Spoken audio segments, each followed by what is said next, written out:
Welcome to partialarc.com. Don't do that. Do you want to hear a story? I'm not letting go. Are you ready for this? Follow your heart. I'm going in! This is Blockbuster Punch-Up! Welcome to Blockbuster Punch-Up. This is episode 3. I'm your host, Jay Jones, and I'm joined by my co-host and film enthusiast, Todd G. Levin. I promised myself I would start doing more voices. And more guests. There's only 2 of us. So why not have some of the people that share your brain space show up here on the podcast? Absolutely. They should. They're in there. I mean, they gotta get out. They're vying for, no matter what that medicine's trying to do to keep them down, they've gotta get out. At least that's what they tell me. Right, exactly. I mean, and you gotta listen to them sometimes. Hello, Mr. Torrance. You can see this, but Todd just mimed that with his finger. So I might be dead by the end of this episode. Tony. So it's Tony. He's the little boy that lives in my mouth. Oh, that's right. Oh, was it? It's not the finger? Right. Well, he uses his finger, but it's in his mouth. Yeah. For everyone who doesn't know what we're talking about, what's this episode about? Is it about The Shining? What a weird blockbuster that film was. No, we're gonna rip apart The Shining. We're gonna rip apart The Shining, everyone. I hope you're ready. No, so our episode 3, we are actually reviewing a blockbuster that came out this year. A blockbuster that I think has a lot of context going into it and a lot riding on it. The film we're talking about today, the blockbuster, is Amazing Spider-Man 2. The Amazing Spider-Man Dose. So, like we do in the beginning of every one of our episodes, we're going to do a recap and kind of walk through the story of Amazing Spider-Man 2 before we actually get to our punch-up. Now, this recap, we might have to take some deep breaths. Be a little hard. Yeah. So do you want to kick off the recap? Sure. Okay. I mean, where do you even start?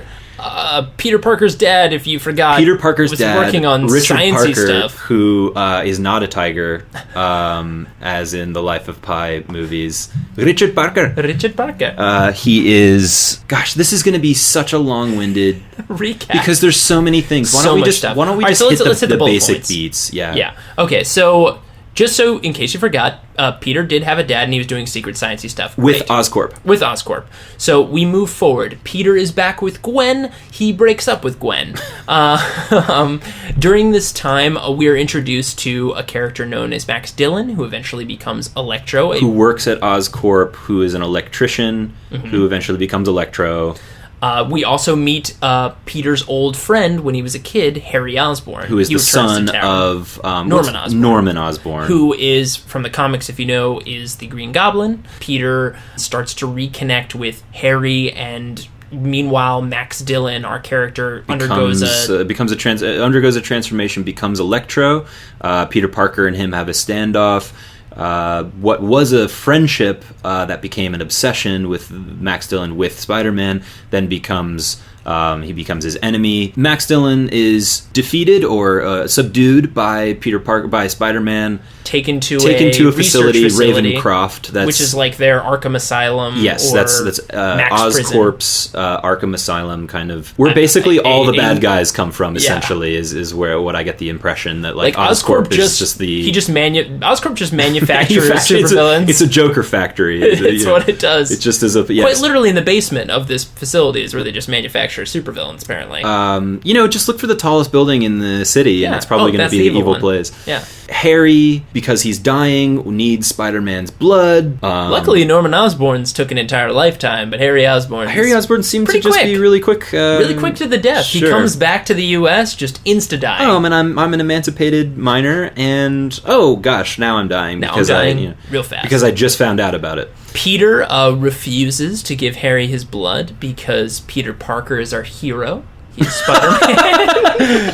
Spider-Man defeats Electro, Hobgoblin/Green Goblin. Harry shows up, and they have another fight. Meanwhile, Gwen and Spider-Man have gotten back together again. During the fight between Spider-Man and Harry Osborn/Hobgoblin/Green Goblin, Gwen is takes a tumble, takes a fall, is And let dies. go, and at the last minute she dies. Green Goblin is captured. Spider-Man's sad for a little while, and then the end of the movie closes out with him being Spider-Man again. But that was the recap of Amazing Spider-Man 2. I hope everyone learned a lot. I hope everyone took some bathroom There's breaks. a lot going on in that recap because there's a lot going on in this movie. The film didn't perform as well as they hoped. It not as well as the first one. They thought it's performed the least out of every one of them. Yeah.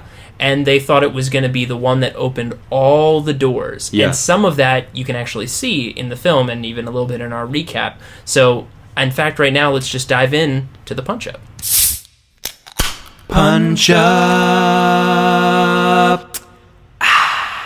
Todd, you gotta learn to duck, man. Well, This is the second time. you have a mean right hook, dude. I mean, it's quick. You know, I know you got to reach. I'm not as I'm kind of like I fight in. You just got this. I swing very awkwardly around on the outside of my one body. of these days I'll understand exactly like when that's coming and when to duck or whatever. Maybe you just warn me or something like that. Yeah, I feel like there's like a timing involved that you haven't caught on to yet. But I'm just trying to drink the soda, man. yeah, it's okay. I mean, one of these. I'm just trying to grab a refreshment, trying to get refreshed, and bro. you refresh the situation with violence. I'm sorry. Well, It's okay. So we're diving in to the punch-up for Yeah. Amazing Spider-Man 2. As you know, our punch-up works. We're going to talk a little bit about what we didn't think worked in the film or parts that could be improved. Yeah. And then we're going to kind of dive into a little bit of almost a retelling or reworking of the film, whether using parts of the film or kind of reworking it entirely. So here we go. Todd, what is some of the things that you felt? I mean, we've talked a little bit about it already. Worked in or didn't the work. recap, or work or didn't work. Let's start on the lighter side. What did you think did work? It's Lawrence? really fun to watch two people that have really great on-screen chemistry, especially when they're two characters that are supposed to have really great chemistry, Yeah. i.e. Peter Parker and Gwen Stacy. And when everybody knows that Andrew Garfield and Emma Stone are a thing, it's real life, it's it more makes it's more sense. fun. It's more fun Yeah. to watch. So that was something that I really liked. The relationship in this movie is great. I thought that the handling of Max Dillon was wonderful in terms of who his character was, why he became who he was. It's a little weird. He goes into obsession rather quickly, and then it's kind of out of nowhere. But there's one scene in this movie that is just such an amazing action sequence and set piece. You're talking about the New York scene. The Times Square Square. sequence is fantastic. It's great. It's really fun. And it's visual, and by visual, I mean, in this scene, we've got Max Dillon, who's been turned into Electro. He's very confused. He's been this invisible person from everybody else's perspective. And in fact, many times during the movie, they call him invisible. And he's just a guy who wants people to notice him. I think it's a little weak of a psychological thing, Yeah. but I do understand the person who spends so much time by himself that he starts to talk to himself and then starts to develop a multiple personality. That's something that I think they could have dug into a little bit more. Yeah. And it's there, but it's not really all there. It's kind of a lot of half-baked psychology going on in that regard. But he doesn't know, his powers are new to him. He displays them accidentally. All the news cameras are trained on him. He looks around and he sees himself everywhere and he says, you see me, you notice me. Then and he has this moment of elation. Yes. This moment of like, I finally arrived. absolutely, he's finally, people finally know who he is, and it's through these powers, which is dangerous because of, what he can use in them. But then Spider-Man shows up. All of the cameras who were once on Electro turn one by one to Spider-Man. And suddenly Max Dillon, who's turned into Electro, takes this as an extreme offense, and he explodes. And then that's the moment where he becomes full villain Electro. I am angry and powerful, and now I'm going to do something about it. And it's done visually, and that was just, besides the fact that the scene itself is like a really great action sequence. Yeah. I loved that scene for the character situation that goes on there. So the last thing is the death of Gwen Stacy. I thought was handled very, very well, at least in the moment. It happened to come after a lot of convoluted stuff, but I, being not a non-comic book reader, did not know that Gwen Stacy dies. That moment hit me really, really hard, and I loved it, especially because of the first thing that I liked, which is their relationship. What about you? What did you like about the film? I mean, what you said about the Max Dillon scene in the New York Times Square, I thought that was one of the best scenes of the film as well, because what that scene had, which a lot of the film didn't, was you clearly understood the motivations and what was at stake. There was a group of people that needed to be protected. There were things that were about to get them. Antagonist, protagonist, person concerned, worried. Like, you could see everything, like it was almost like the tsunami coming in, and you're like, no, it's gonna happen, but like, it was lining up, and you could feel that tension mount. While a lot of the other action in the film was just like, none of this matters, they live. Yeah, a lot of the other action in the film is just set dressing. I just don't care. Yeah, and also, what a shame too. There was, I don't know if anybody remembers this, because I didn't until I rewatched it, but a plane is coming in at the same time when all the power's out in the city. Talk about extraneous drama that doesn't really need to be there. Nobody whatsoever. on this plane is anyone we know in the movie. There's no characters on this plane. So the situation that Jay's talking about, if you haven't seen the film or you don't remember, because I didn't either, was that Max, Dylan, Electro knocks out the electricity in the whole city. So we go to different areas in the city where that would be a problem. The flight tower of an airport, where suddenly they have no idea, and the planes can't communicate with one another. As an escalation, or an attempt at an escalation of the action and drama in the fight between Spider-Man and Electro, of turning the power back on, we have this drama that is completely autonomous, completely unnecessary, of two planes that are about to hit one another, and of course they don't. Thank God, Spider-Man. Yeah, they don't didn't even know what was happening. But who cares? It has nothing to do with anything. That's such an odd scene. But so I love that scene with the Times Square. And you know what I also really liked in the film is I liked some of the levity in the film. There were a few moments like when Spider-Man meets up with a kid at one point that's getting bullied, and he just kind of, the bullies run away, and he's like, oh, you made this, and fixes it.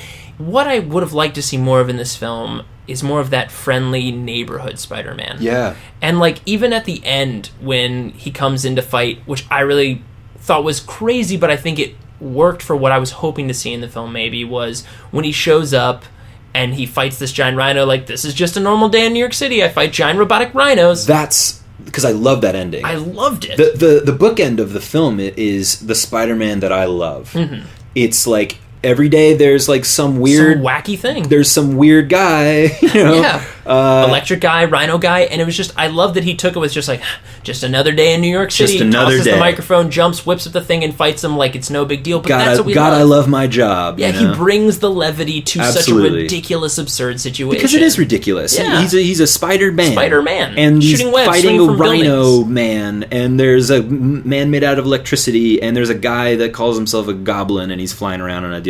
Yeah. It's ridiculous, and it's a comic book. Yeah. But that's, so sometimes I feel like some of these movies forget that they are comics. They are comics. And that's what was so weird to me, because it had those moments of fun, Spider-Man, fun, fighting crazy, and then it would just be it would just go up on all these random tangents. I'm like, oh no. So that was probably the areas I liked the most. So I have one thing just for one area that really bothered me, kind of as a whole for the film, was I would like to call this the T-shirt canon approach. The T-shirt, where you might as well call it the plot cannon, where somebody stood on a court or in a field if you've ever been to a sports event and someone has a T-shirt cannon or a hot dog cannon, and there's you get a hot dog, you get a hot dog, you get a hot dog. They shoot hot dogs out of those things? Yeah, they do. What? They do them at some stadiums. They shoot hot dogs. They shoot hot dogs and T-shirts. They're inside something. Oh yeah, they're inside a foil. I they're believe inside so. Yeah, foil. They're in a foil. They're not I was just straight picturing hot dogs flying through the air in my open mouth, just waiting to receive said hot dog. No, hot dog Which cannons, would be so T-shirt much cannons, fun. And it's just and violent and you scary. get a hot dog, you get a T-shirt.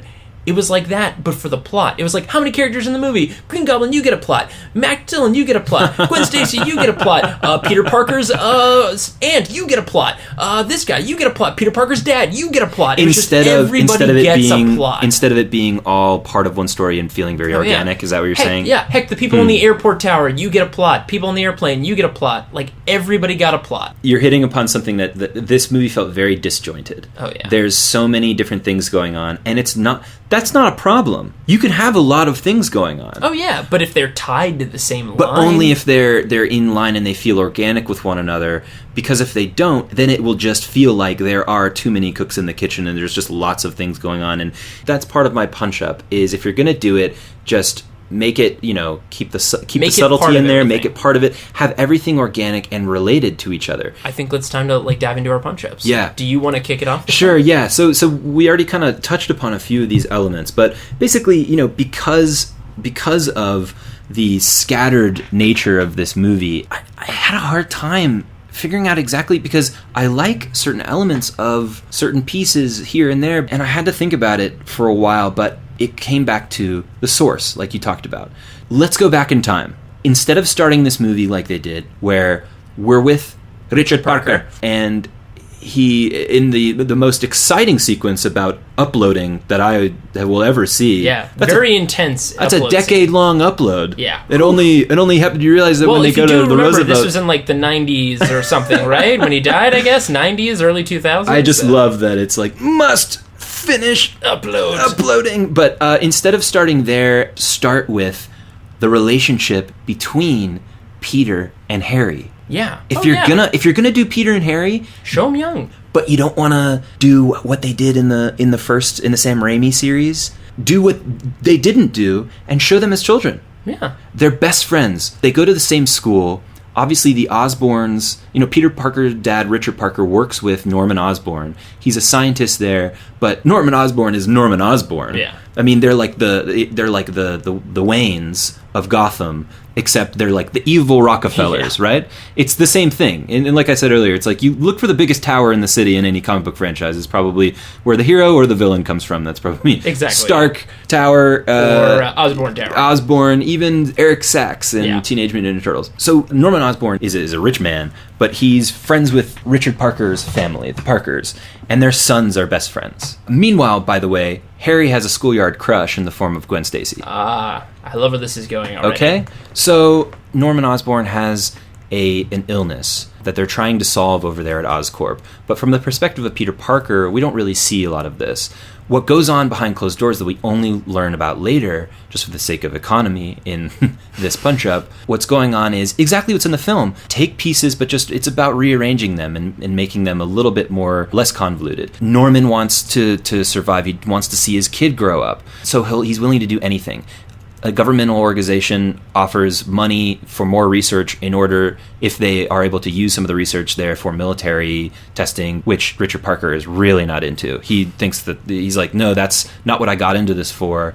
They have a falling out where Richard Parker learns that Norman Osborn is just cutting him out altogether and is going to do it anyway and is scared about what the implications of that are. And knowing full well the implications of doing anything about it because of how powerful Norman Osborn is, Richard Parker destroys the lab, just like Teenage Mutant Ninja Turtles, and just like it happens in the film. But we don't see this yet. What we see is one day Peter Parker comes home from school. He says goodbye to his friend Harry, and he comes home and his father is gone. Maybe he has a quick goodbye, or he's gone already, but he's gone. And he's so saddened by this, and now he's an orphan now, and he goes to live with Aunt May and Uncle Ben. And he's confused. He goes over to Harry's house.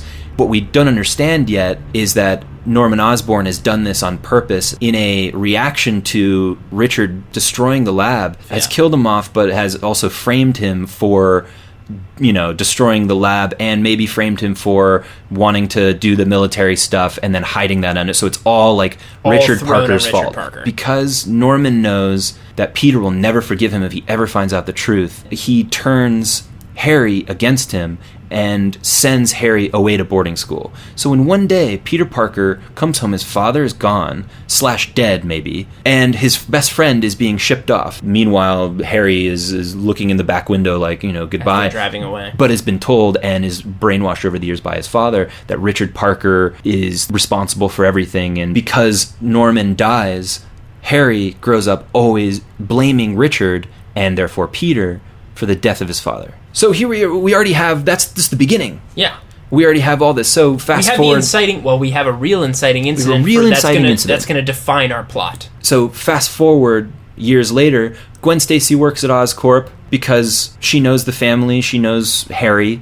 Harry has been off gallivanting. He went to a boarding school and, all over the place. He's played Bruce Wayne in Batman Begins, where he's gone over all the place before he takes over, before he's an emancipated minor. Before he turns 18, and he comes back to the city to take over. Meanwhile, brooding the Parkers. This thing has just been festering in him. Harry comes back to Oscorp and takes over. Enter the triangle between Peter Parker, Harry Osborn, and Gwen Stacy, which is a nice, meaty little love triangle of family hatred, the appropriation of his long one-time schoolyard girlfriend, but because of his association with his father, Harry hates Peter, especially for dating this beautiful woman, wonderful Gwen woman. Stacy. And he can kind of creep on her at the office, which he now, Yes. in a way, influences because she works Absolutely. for him. And then we have Max Dillon, who also works there, knows Gwen. Maybe Gwen's the only person that is nice to him. The situation with Electro is basically the same. I don't necessarily have too much of a punch-up for him. Okay. Where he factors in is the rest of the movie plays out essentially the same, except now with the reworking of the triumvirate of Harry, Peter, and Gwen, and all that goes along with it.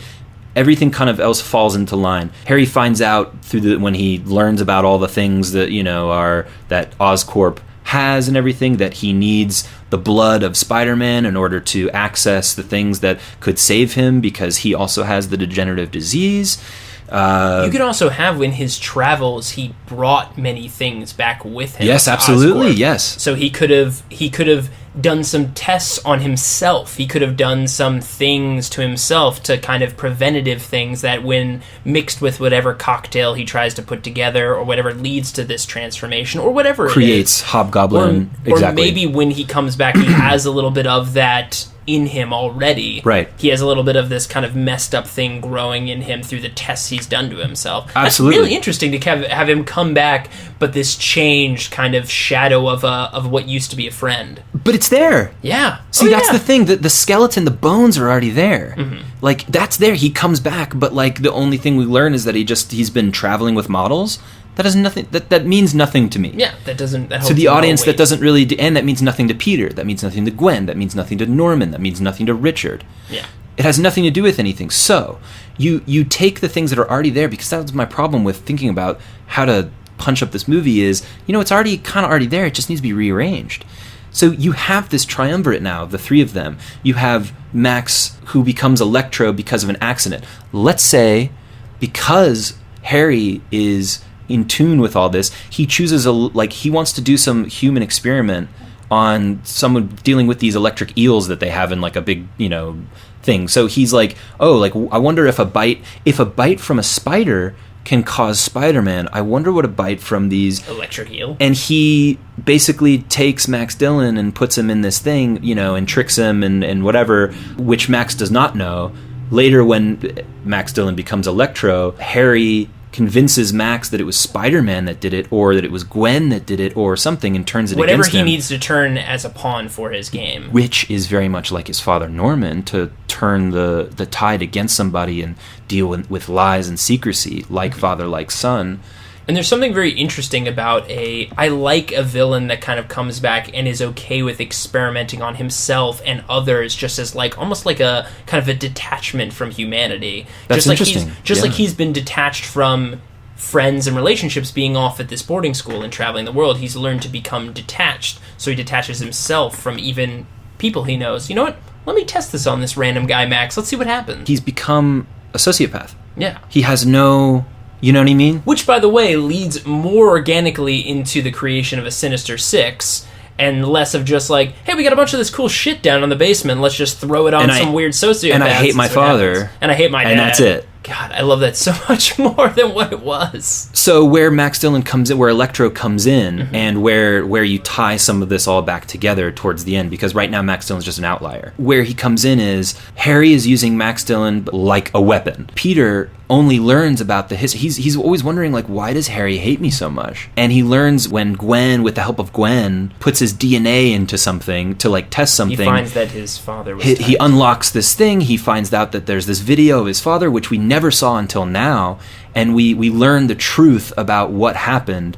And Peter tries to go appeal to Harry's better sensibilities and tell him all this stuff, but obviously Harry's not having it because of all the whatever the chemicals and everything. He's out of his mind, or even just his character itself. It's Absolutely. fine with him just coming in and just being a villain. One thing that the first film didn't have, and this film didn't really have either, was just a villain that just accepted, not that they were a villain, but they were just a villain. They came in straight up and were like, I'm like Harry coming back to town to just move the pawns in place to do what he's been wanting to do. Absolutely. Whether that's with what he wants to do with Oscorp and why not get a little revenge on my hatred with Parker? Absolutely. And toy with some people as well. This all lines up. I would love to see that. The first film had like an accidental villain, like I turned into this lizard and I don't really know about it. But like while this film, also I turned into this blue electric guy and I can't really control it, but now I want to electrocute Spider-Man. And Harry was also doing it just to get the blood back. There's no real villain to be villainous. Harry is the mastermind now of this situation, and he's had a whole lifetime, his whole lifetime of hatred building up towards an experimentation and becoming less and less apathetic towards his fellow man. What? My punch-up kind of ties into this almost Hold perfectly. on. Okay, yes. There's one last thing that I have. Okay. In order to defeat Electro, in order to get Harry, they have to do same thing, power surge, but it's to kill Oscorp, the power in Oscorp, which will kill all of the information and fry all the information from his dad. So there's this moment where he doesn't want to do it because maybe there's a hologram of his dad, or maybe there's whatever. There's so much more to be learned, but in order to save Gwen, in order to do this, he has to make a choice, and he does the power surge. There's some type of power cell or something, electrical blast, exactly around feedback, and it kills Electro, but it also destroys. He basically says goodbye to the person that he never was able to say goodbye to, his father. Both Harry and Parker are tied because they have daddy issues. Peter Parker's dad, he resents because his dad left him with his parents and he doesn't know why. Harry for obvious reasons because Norman's a dickbag. Yeah. And Electro is just in there as a weapon, as a wheel. pawn, as a thing that's something to be moved around, and maybe someone now to be pitied. Maybe he has a moment at the end of trying to redeem or save Gwen, the one person he tries to help, or whatever. Totally. Well, then somehow Electro finds out that Harry is the one that did this to him instead of Spider-Man. So Electro's like, oh, and then that's when Spider-Man, Electro, we save Gwen Stacy, except not in time. She still dies, but Harry is defeated. Electro, I guess, explodes or goes away or, something. That's a story where everything makes sense, using all the pieces from the existing film, everything, the backstory, just aligning it more, just creating a backstory that makes a little more sense, is a little more streamlined, and then having that create very strong power structures between relationships between every single person that's there. And I love kind of going back to these scenes that we might have seen in the first film and then filling in extra stuff. You didn't know that Harry was just outside or someone that he was going to see a few minutes from then. Yeah, I like love that. Filling in that stuff. I like that. We're getting more of a fuller feel of what we've already seen. Yeah. And I mean, that I love that. And just so you said that you had something jumping off of that. Yeah. My punch-up was just a couple things, and you could have done this through a couple different ways. You could have retold it with a different villain, which you have done with Harry. It is a different villain, completely different motivations. Yeah, because he is there the direction. whole time instead of showing up at the end. Yeah, so let's go with that. So what I wanted to see more of was one. And you might disagree with this, but I would have liked to have seen Gwen die halfway through the film. Not at the tail end of the film. Interesting. I wanted to see Spider-Man struggle through the death of this halfway and then have to pull out through the darkness and make it to the end. That would be great. Yeah, that's a really good one. Because that moment at the end there was so much climax and then another climax and then a death. There was so much going on. That's a great middle point of Spider-Man, and it's middle of the film. You don't expect it. She just dies. Absolutely. That would be fantastic. And, a lot of the thing that we talked about before with the relationship is that it got a little old. Yeah. Even though we Are we not going to be together? They're Are we gonna be very together? charming, and I love watching them talk to one another. But break our hearts that way. But do it. But it had a little. There was a little too much of it in the film, and again, like in a lot of the notes here, it was repetitive. There was just the same beat over and over again. So have it be, do the right amount of that, and then just knock the wind out of us. Oh yeah. And Peter. With the death of Gwen Stacy. And going with just this new kind of style of Harry Osborn with, let's say we take it, let's take it a little bit further. He is a villain that likes to poke and prod in like a real scientist. Test things. How does this work? How does this affect this thing? I've experimented on myself. I experimented on Max. And maybe he realizes, to turn Max really into what I want him to be, I need to break him. I need to do it grandiose. Ooh. I need to be elaborate about it. So maybe he engineers this Times Square situation. He sends him out there. Yes! He drops him off. There it is. This whole thing blows up, so Max becomes this thing he wanted him to be. Take it a step further. Instead of breaking and killing someone I hate, because maybe, of course, he finds out Spider-Man is Peter Parker somehow. because a lot of the good villain moments have that. Yeah. So, but he goes, you know what? Instead, I want to do what I did to Max. I want to replicate this. What do I do if I poke and prod and in an elaborate, beautiful, grandiose way break Spider-Man and Peter Parker with Gwen? Because killing Gwen. Because Green Goblin aiming does kill the death of Gwen at Peter Parker Yeah. as a mental weapon. as a mental weapon to Wow. break him. Yeah. And that would be just as a way to like how he pokes and prods with things and sees what the results are. He tries to see, will it be the same result twice? Controlled experiments. So he's a mad scientist. He's a mad controlled experiment right. scientist doing it on people in grandiose ways in a city. And he's still the great thing about that is that he's still like a kid. Yeah. He's kind of like a kid with a magnifying glass pointing it at some ants. Just let's see what happens. Let's see, just that apathetic, what happens if like they say, serial killers, like they, like pathological, play with it before they kill it, or it's just exactly. And now you have, so off that shoot, you can have two things. You can have, Gwen's death happens 2/3 through the film, and Electro, who had been an enemy up until this point, who liked Gwen, now Electro and Spider-Man team up to take down Harry because of this. And then Electro has some redemption there, and has that team up with Spider-Man he always wanted, and we can have a little levity there. Right. Or maybe Electro pulls Spider-Man out of his sadness of I'm not going to be Spider anymore because Gwen's death, which would be weird, but interesting. Electro, a villain, previous villain, pulls him out? I don't know. That could be crazy. But just the idea of just having Gwen die halfway through, and this be all engineered, Max, Spider-Man, all engineered by Harry because of this obsession with engineering what his dad taught him to play with people, to move people like pawns, and then Harry and Peter have to come face to face at the end and have their big showdown. Yeah. And God, man, I love Harry. I wonder how that ends. Yeah, I wonder how that ends. Because I don't know. Does he kill Harry? Right? What happens? I don't know. But that would be such an exciting movie to watch. If I had one last thing to go with that too is one thing I had coming into this punch-up as well before hearing yours and realizing it could synchronize well in is I love Spider-Man having the spectacle and the fun and the levity. Like I love, like we talked about, him fighting the Rhino at the very end, like this is just another crazy day. But you can have, the one great thing about Spider-Man is that he's going to, no matter what, even in the worst times, bring some light to it. And maybe that's what that final showdown is like. Even after all of this, he doesn't kill him, or even after all of this, and that is really what messes with Harry. I think that's definitely at the end he wouldn't, because he can't kill his friend. But just that kind of a punch up of just seeing more of those tie together with Gwen's death halfway through, more of that a real villain from a villainous standpoint. Yeah, I think would just make the film so much more stronger. And then you just maybe cap off with just a little add-on right at the end where a new girl moves in next door, is Mary Jane, and Mary Jane comes along, and he is in no way ready for anything like that.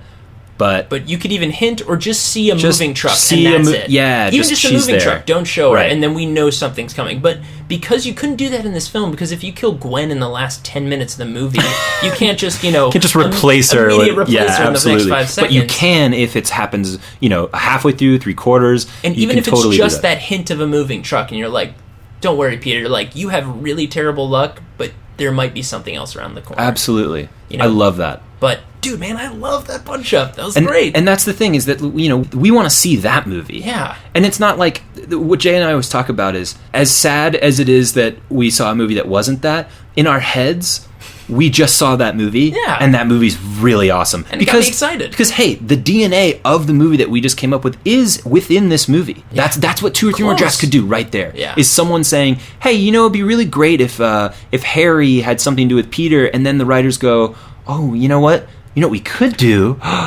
And suddenly, and then it all just like falls in line, and it's all because of that opening scene of how that connection to all of them talking about the Osborns and the Parkers. And it seems like we've done this in all of our punch-ups so far, but it does help when you start the film, whether you're a inciting incident or whatever it is, has a focal point that ripples out to your characters. You're right. That Pacific is funny. We Rim, have done that. All the main characters are that big event where something changed. Something Teenage happens. Mutant Ninja Turtles, Hamato Yoshi, or even April, back in Japan, or the bubblegum Katy Perry version. All of them have a all of them have a tied-in nexus point. By the way, April O'Neil is Katy Perry. Is Katy Perry? Oh. That's perfect. Perfect casting. All right, guys. Well, that was our punch up for Amazing Spider-Man 2. Now we're gonna dive into our game, Blockbuster Smash-Up. Smash, smash, smash, smash, smash, smash, smash, smash, smash. All right, this is Blockbuster Smash-Up. So this is our game segment. Jay, you have a beautiful voice. Thank you. I just would like to talk about it for a moment. Okay. It's gorgeous. You know, I gargle a warm salt water. It's Really? It's really the key to getting it at that perfect, like, Just what? Gosh, every time you do it, you're like a cheruby. You know, I don't do it angel. as much because we used to get a lot of high volume of fluttering of pretty birds outside the windows when I would do it. And it's causing problems with the cars below, so I can keep imagine. it to a low. That can be a problem. Alright, well, this is Blockbuster Smash-Up. This is where we take two separate films, one a notably bad film and one a notably good film. Universally accepted good and bad Universally accepted films. good and bad. I realize in a lot of the ones that I'm looking at as bad, it's because I hate them. Right. I hate them personally. Or there's a bad movie, I realize it's like, oh, that's a good movie, and then it's like, Bill and Ted's Excellent Adventure or something. And Yeah. Someone people else might not consider that a might not consider universally that. accepted Yeah. good film. So we smash them together, and this time I'm going to do the good film, and Todd is going to be doing the bad film. I do not know what Jay is going to say. That's know the what Todd's gonna exciting say either. part about this segment. And then we smash them together to create a whole new hybrid of a film. Yeah, so let's see what happens. So on the count of three. Okay. One, two, three. Back Lady to the in the Future. Water. Oh my no. God. Okay, The so quick pitch is that you go back in time and kill M. Night Shyamalan yes, before you make quick Lady pitch, in the Water. Go Very back in quick. time, grandfather paradox. Perfect, we did it. And done. M. Night Shyamalan is, just kill him after Signs, and then You know that's what? fine. Here's a weird thing, Because though. Unbreakable and Sixth Sense and Signs, I think, are great Oh my films. god, here's a weird thing about what we just said, though. If you remember Lady in the Water, because I sadly do, Lady in the Water had M. Night Shyamalan in it, and he was going to be the most important writer in the world. Do you remember that? No. He's in it, and he's going to He be the most cast important... himself in the movie Oh, yeah. as a character who's supposed to as be who's the most going to write the important most writer in the important world. book in the world. I forgot a lot of that movie because it was traumatic. And it hurt your insides. And it hurt me to watch because, to be honest, up until that point, I was really down with M. Night Shyamalan Ding Dong. Yeah. I loved Shyamalan Ding Dong. He was I great. did too. He was, in fact, I like The Village too. People hate it, but I'm not the biggest fan. I enjoyed the relationships. The ending was telegraphed, and I don't think it was supposed to be like a surprise. Right. Either way, The Lady in the Water Oof. had Paul Giamatti and Bryce Dallas Howard, and I thought it was going to be phenomenal Not so much. instead of fucking awful. Okay, that Okay, movie was so- all right. So, get back on so we track. got Lady in the Let's Water, smash them and together. it was Lady in the Water and And Back to the Future. one of our favorite movies. Oh, yeah. Of all time. Okay, so Lady in the Water and Back to the Future. Where do we begin? Yeah. So clearly in this hotel, because Lady in the Water all takes place in a hotel. In a hotel. where some magical shit is going down, right? Like there's a wolf that's gonna like eat somebody. Isn't that what's going on? Oh, there's a mermaid Okay, in the Doc pool. Brown lives. this hotel. Doc Brown has lost his entire fortune, and now he's moved out of his house Moved and out of his barn. house, and he takes care. He's the pool man at this motel my down the God, I street. love Doc Brown but as a pool he's man. still at this. Sometimes he still does some experiments here and there. One night, he's doing experiments with the pool, with some electricity experiments with the pool. Oh, perfect. And suddenly, a beautiful woman pops out of it, and he realizes that he's created some type of time machine. Time machine in the portal. In the pool. In the pool. It's like Hot Tub Time Machine, But but with- it's Motel Pool Time Machine. So Doc Brown Doesn't roll off the tongue as well. Meanwhile, Marty is like the. It's just no. like, it's the guy that everybody likes. in No, the here it hotel. is. Here it is. The lady in the water is Jennifer.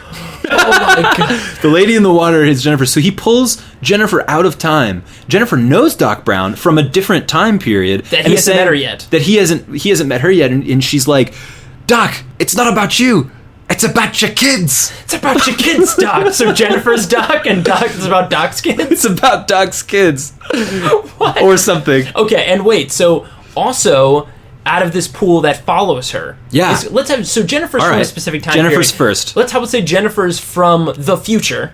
Jennifer's from the future, and next out of the motel pool time machine comes. I would say, a robot predator wolf. Got it. Great. Coming Perfect. after her. Sure. Because, of course. Because in Lady in the Water, there big was raven, the big raven at the end. There was a big eagle, apparently. And the guy with the big arm, and he's supposed to with the shield, and he only worked out one arm because for no reason at all. Yeah, but there was a wolf that was chasing him. So she comes through. There was a wolf that was chasing him? Yeah, that was the whole. It was the villain. It was like a wolf that hides in the grass. It's like the Gorlak. What's it called in Neverending Story? Garnak? Maybe. I think it's Garnak. But anyway, so this thing follows her out. Right, from the Neverending Story. To stop her from warning Doc Brown, because Doc Brown's kids are going to write the most important book that's going to save the world. It's about your kids, Doc! It's about your kids! So, this is an evil robot wolf from the future, and Marty has to team up with Jennifer, a time traveler, or I guess a pool lover from the future. Well, Marty and Jennifer are both time travelers in the time that the actual Back to the Future movie comes from.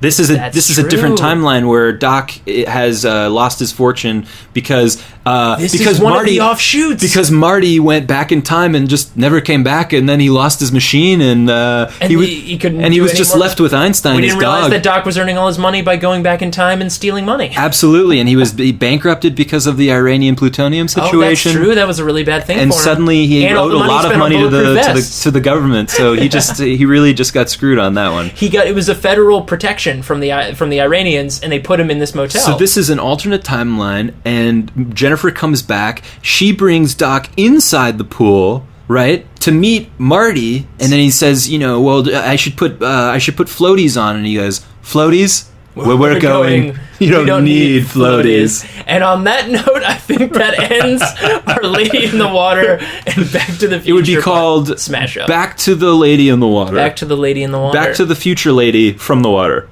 Perfect. Directed by M. Night Shyamalan. Directed by, Robert M. Night Shyamalan Ding Dong Zemeckis. Perfect. All right. So that was our Blockbuster Smash-Up. And this was episode 3 of Blockbuster Punch-Up and our review of Amazing Spider-Man 2. So we'll be posting a new episode every other week. As I said before, we're no longer once a month. We're every other week. Which is very exciting. Very exciting. For you. Yeah, of course. Also, if you guys hadn't checked it out, a week ago, they gave us a bit of a shout-out, but if you want to learn more about Peter Parker's parents, we did a little bit on that on Because Comics, so check that out if you're interested on one Amazing of podcast. our other podcasts. So check it out on partialarc.com. Also note, our future updates via Twitter, via Instagram, all that stuff is moving under the umbrella of @partialarc. So you can find all of our future updates there. We're all kind of moving under there, so you can check us out moving forward. Also, please check out Todd on @TGGlevin or T-Glevin. Well, now they can't find it. That's right. It's @T-Glevin. Check me out. Check Todd out at T-Glevin. Please. Check me out. All right, everybody. Thanks for listening. See you in the next episode of Blockbuster Punch-Up. Hooray! Let's go home.